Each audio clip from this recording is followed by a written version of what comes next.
Welcome to the Get Emergent podcast. The Get Emergent podcast guides leaders to creatively strengthen relationships and improve performance of their leadership and those that they lead.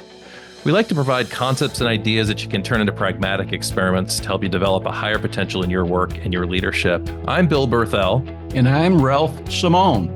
Ralph, so this idea of influence and information kind of came up over time for me, and I'm looking forward to talking about this with you today. Yeah, there's lots of models out there that we have read and studied and actually recommend to people.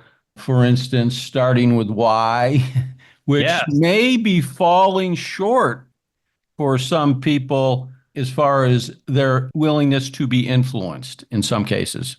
So I've been noticing, and as I've shared that in many trainings and even in one-on-one coaching conversations, there's just a little bit more pushback around that idea of either start with why or from a rhetorical triangle, the good old pathos, ethos, logos model of persuasion, right? The ancients were suggesting these three components to be used in combination, right? They recognize the combination of these three are most effective. So I think it is the combination, which is the key. And I was just thinking about this after we started talking about this as a topic. Many of these books start with why, Simon Sinek, The Golden Circle, TED Talks around storytelling, all preceded the Great Resignation. That's an interesting connection there. I think what I've noticed is a little bit of a skeptical pushback, a little bit of one individual actually made it really clear to me. He said, I really need to be informed before I can be influenced. And that got me thinking, well, that's maybe a little bit less about the why, the storytelling, the emotion, and the passion, and actually a little bit more about the logos, a little bit more about the logical information, right? I need to be informed, he said, absolutely, before I get influenced. And I liked what he said. Well, and I think you were adaptable enough to hear it and to adjust to it, because it's one size fits one. Yeah. And in that instance, that person needs the what and the how. I didn't think I was going to bring this up, but I think one of the challenges people have around deciding where they're going to vote is, what's the plan? Yes. And how are you going to get me there? And it seems like, regardless of what party you're supporting, the plan somewhat falls short from time to time. There isn't the data to convince me. It's a lot of emotion. It's a lot of stuff out there, but it's not necessarily the pathway. Right. And that desire, I think, for more, I'm going to say, transparency with leadership isn't new. That's been wanted and asked for decades, maybe more, maybe hundreds of years. We do want to be informed. I think from a more contemporary workforce perspective, folks really want to be brought in, not necessarily into decision making, but understanding the information considered, the logical lines of reasoning that were considered, just as equally important as perhaps the leader's emotion or why. I think they need to see more logos than perhaps some contemporary, I'm going to call it conjecture, but some might call it research, has been suggesting. And I think, one of the ways that books get sold and programs get supported is they take the stand that you need to be more emotional. You need to connect through storytelling. There needs to be more pathos in your leadership. And while that's true, not at the exclusion of logos and ethos. And I think too often, we need to find that sweet spot, the integration of all those three. And the ratios will vary depending on the audience. But what I'm hearing you say is you're experiencing more people clamoring for the data, the information. Exactly. And I think it's reasonable. I don't think folks are asking for information that perhaps isn't appropriate for them to have. I think sometimes we hold back. I was guilty of this in some of my leadership was, well, what will they do with this information? That information maybe is a little bit sensitive sometimes. I think folks get that. I think they're asking for appropriate transparency. They're not asking for, how much the other guy is making or, why is Susie really not showing up to work every day? They're not asking for her personal medical information. They're not. Yeah. For the most part. I'm sure there's outliers there that are digging for dirt, but they want appropriate information so they too can be part of the thinking process. So I'm curious as to what we would advise or coach leaders on how to change up their messaging or how to modify their messaging so that it would resonate with more people. I think let's start with ethos, which is the credibility or authority. I don't think much is changing there. If we're going to rest our laurels in that space and just go with the, do it because I told you to, we're probably not going to be influential. We're going to get compliance and dependency at best. All right. So I think it's still the minority in most situations. I'm sure there are situations where, yep, do it because I told you. You got to get it done. Most cases, most situations, I think we can see that it's the smallest amount or the least turned dial. Yeah. When And working. yet there are some credentials of a person Absolutely. do lend themselves to credibility. I was talking with an oncologist a couple months ago after a workout, and he happens to know my urologist. And he talked about specifically where he trained for his fellowship. And he said to get someone out of that program to come to our part of the country was, Yes. unbelievable. So not that I already didn't have a lot of confidence in my doctor, but the credibility actually got even higher in my trust higher because of that information that was shared. So that does still factor into Absolutely factors in. I love influence. the example you just gave because it was providing that credibility as a piece of information that would be valuable to you in that moment. Correct. Your consideration on the relationship that's happening there. It wasn't this is my role, this is my pedigree. It really wasn't. It was really Correct. information, right? I love the way you brought that example in.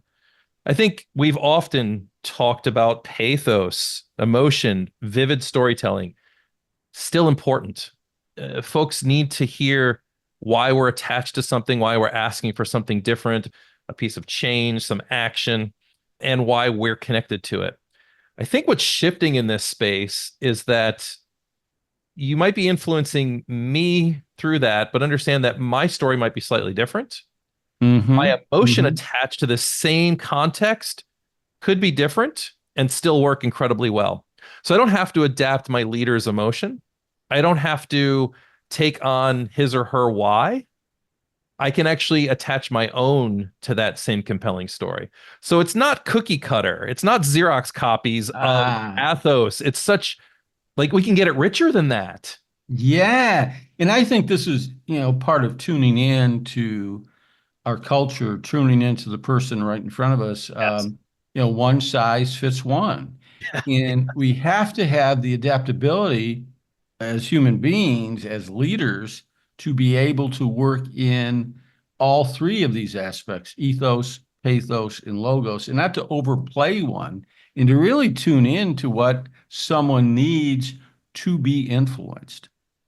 100%. And I think it's tuning into then what information, what logic and reasoning, what logos is appropriate to share, would be helpful for this individual to come to either a similar conclusion or some action that will work towards what I'm influencing, right? It's informed before influenced, or it's informed to be influenced. Now, I have a bias here, so I want you Yeah. to help me out with this. My bias is that many leaders, many senior leaders, are not transparent enough, and I'm sure that that's not true in all cases. But what guidance, what counsel would we give leaders on how and where they can be more transparent with information? So I think it's about appetite for risk. I think there's Mm, a sense of if I share this information, where does it go? There's a trust factor here, right? I think we need to be really clear in each situation to share how far that information can travel past the specific context or whatever's being worked on or solved. So there has to be high levels of trust. I think there needs to be a little bit of appetite for risk that if I do share this, what if I'm proven wrong? What if my data or information isn't quite accurate or quite as solid as I thought? So there's some appetite for, I'm going to put it in quotes of failure, right? That I could be a little fallible here, right? What a gift to have someone I'm working with be able to reinforce that information or make it stronger for me. We have to go there though, right? We have to be willing to go there. And then I think it's really knowing what is inappropriate to share. Like, where is that line? So it's nothing about, personal information about somebody else, anything that's, legally protected or protected by policy or governance, it doesn't get shared. And I'm going to say 99.44% of the people out there, right? So pure it floats, Ivory Soap, right? Don't want that information. They're not asking for that. They're really not. Right. They get that. So I think we have to hold ourselves more accountable and get more rigorous in what and how we communicate, because I think we can be clearer. I think we can share more information. I think we can dig into what really can't be shared without generalizing. So I think there is a big opportunity to be more influential by sharing more information. I think it's exactly that. I think it's getting a little bit more comfortable being able to verbalize where that line is, to say, I'm not at liberty to share XYZ. Here is the information that I do solidly have. How will we use this in either the work together or whatever whatever the context is? How will we be able to use this to our advantage? But I even love that example, being transparent with what you can't be transparent with. I think so. Yeah, because I think people are no longer guessing, and I think they can appreciate that because you're giving them information as to why you can't share certain types of information. Absolutely. And again, I think the vast majority of us respect that. It builds trust. It builds psychological safety. It sends the signal that, hey, that kind of information about me also won't get shared, right? I think those are all good. I think we maybe don't step into it as often as we could, or we're concerned about that space, just like any other missing or critical conversation of, ooh, am I going to do some harm to the relationship? Am I going to be seen as either not sharing enough or not knowing? I think that space of clarity, right, is the rule. So it seems like there can be some concern or some shortcomings when we come out with a new breakthrough around leadership or organizational dynamics, and we don't balance it with the conjunction and. I think so, Ralph. I think this is another both and. If we're talking about pathos, ethos, and logos as that rhetorical triangle, combination of all three, likely always better than just relying on one or two. The combinations are always going to be different. It's a and. Mm-hmm. There's three ands in this relationship of pathos and ethos and logos. But the combinations, the amounts will always be different. I think we have to know our audience. We have to know the context and situation. And we have to look at ourselves. What can I provide in an appropriately transparent way to really move people to action? That's why communicating and leading takes a lot of energy at times. It does. Because you need to, first of all, have the recognition that all three of those are important. You need to be in tune with the context in which you're communicating. And then you need to have some skill in all three of those areas in order to really inform and then influence people accordingly. I chuckled there because I think that really resonated with me. Hit the nail on the head. I think I'm sometimes not at my best with this because I'm working to conserve my energy instead of spend my energy in that moment. It would be better to spend more effective. That was a judgment. It would be much more effective to spend the energy and dial that in instead of conserving the energy in that moment. I think, in digging in to really ground any argument we have with data does require some effort. Absolutely. And sometimes with all of the information that is coming our way, the path of least resistance is just to kind of skate on the top of it and perhaps mask it with ethos or pathos.